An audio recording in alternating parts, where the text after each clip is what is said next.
قدي هيوت زنك أسعس نفسه تعنوز علي زسكر زتكف تعمو زي للي شكور زيتي جوز نجح زخس ممري سوز سبح حمامات زأكب زبزح زجنق كبعامون العلي كله بحنساب خون اللوز دلي دك أسلي كورجو بعداد دك الساقي جزء زحلفو كي تزانه كي سحاقه امو هنا هيا مفتحيو كابونه بحري أولوتي نبقس لومي ورا حجي نتقبرو كي نعتتي قدي هيوتنا ميلانا برانا نكبرو مساتي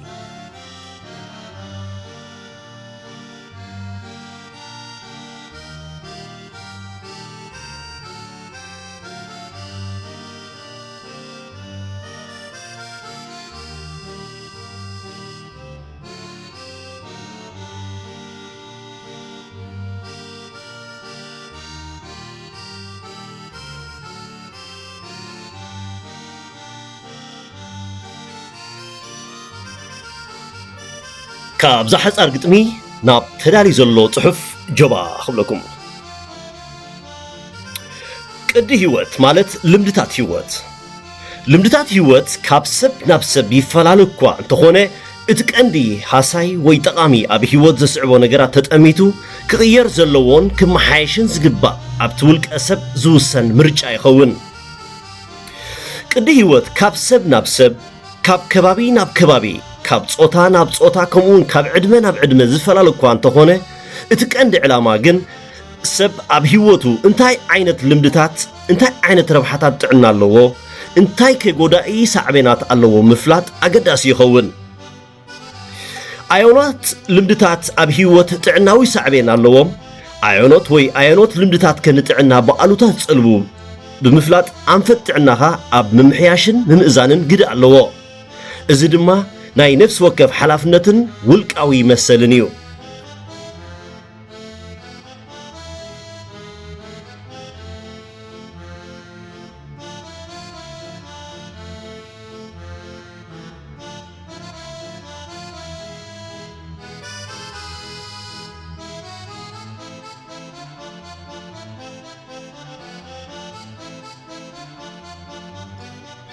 كاب تقمتي لمدتات مسنري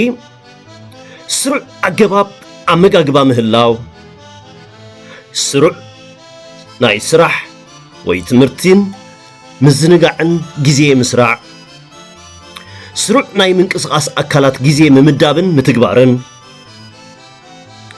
جزية خان جنزب كان عبلكعن زدلي يلون جزية متقام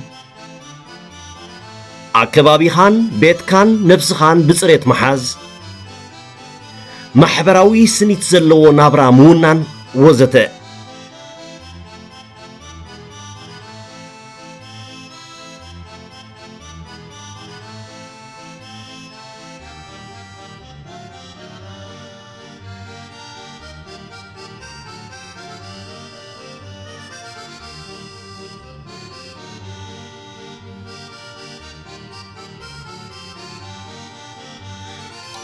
እቶም ጎዳእቲ ዝበሃሉ ልምድታት ወይ ቅዲ ህይወት ድማ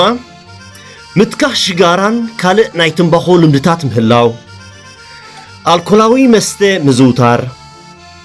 ብገንዘብ ዝፅወት ፀወታታት ግዜኻን ገንዘብካን ምብኻን ካብ ኣካላዊ ምንቅስቓስ ምድስካል ቅልጡፍን ቅብኣታውን ሽኮራውን ምግብታት ምዝውታር ብዝኾነን ዘይኮነን ምጭናቕ نبور ساعات نايدقاس زي مهلاو ابول في كسعبون غزيخان ገንዘብ ካን ክጫሮት ዝኽሉ ነገራት ምግዳስን ምዝውታርን ወዘተ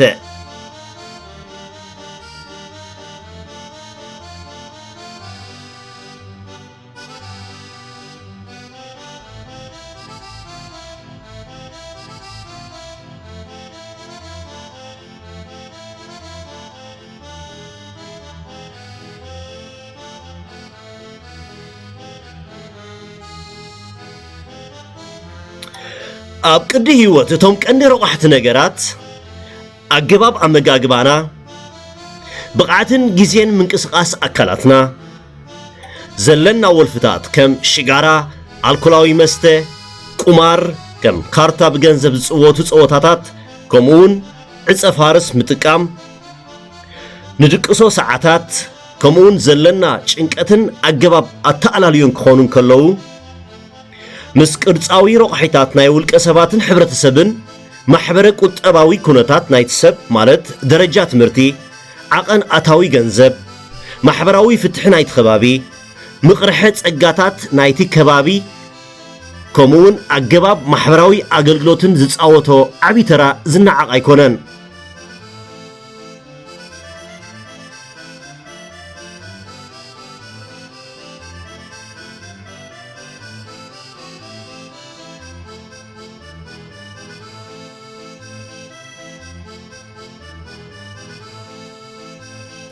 ስለዚ